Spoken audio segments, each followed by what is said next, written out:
সারাক্ষণ আপনি ফোনে কথা বললেও কেউ বুঝতেও পারবে না। আপনি মোবাইলে অসাধারণ একটি গোপন কাজ অ্যাপ্লাই করে রাখলে আপনি যখন মোবাইলে কথা বলবেন সেই সময় যদি কেউ আপনার মোবাইলে কল দেয়, মানে আপনার সিমে কল দেয়, তাহলে তার মোবাইলে বলবে আপনার সিমটি বন্ধ আছে, ওয়াইটিং অথবা ব্যস্ত দেখাবে না। আবার আপনি চাইলে স্বাভাবিক অবস্থায় নিয়ে আসতে পারবেন। এই অসাধারণ কাজটি শিখে রাখুন, কোনো না কোনো সময় আপনার অনেক বেশি কাজে লাগবে। এই জন্য প্রথমে কথা বলার আগে ডায়াল প্যাডে চলে আসবেন। ডায়াল প্যাডে চলে আসার পর এখানে ডায়াল করবেন *21* আপনার বন্ধ একটি সিমের নাম্বার এখানে টাইপ করবেন।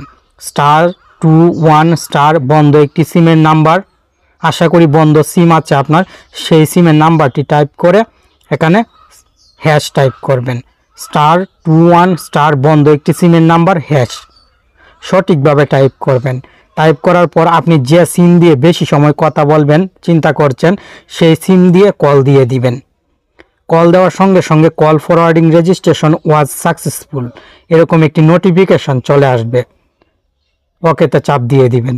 এখন আপনি যে কোনো নাম্বারে সারাদিন রাত 24 ঘন্টা কথা বলুন।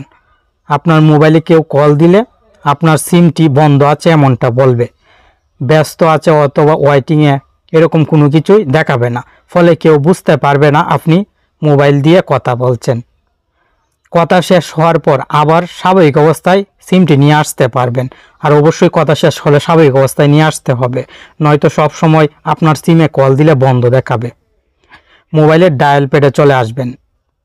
ডায়াল প্যাডে চলে আসার পর ডায়াল করবেন #21##21#। এই কোড নাম্বারটি ডায়াল করে যে সিমে আপনি গোপন অপশনটি এনেবেল করেছিলেন, মানে কল ফরওয়ার্ডিং এনেবেল করেছিলেন, সেই সিম দিয়ে আবার কল দিয়ে দিবেন। ভিডিওটি দেখে উপকৃত হলে কষ্ট করে লাইক কমেন্ট করবেন। এই যে দেখুন, call forwarding service has been disabled, মানে কাজ কমপ্লিট। এখন কেউ কল দিলে কল আসবে, বন্ধ বলবে না, আর আপনি কথা বললেও আর বন্ধ দেখাবে না, ওয়াইটিং দেখাবে অথবা ব্যস্ত দেখাবে। কথা বলার আগে আপনি এই অসাধারণ কাজটি এনেবেল করবেন মোবাইলে এবং কথা শেষ হলে আবার ডিসেবল করে রাখবেন। আশা করি আপনি বিষয়টি ক্লিয়ারভাবে বুঝতে পেরেছেন।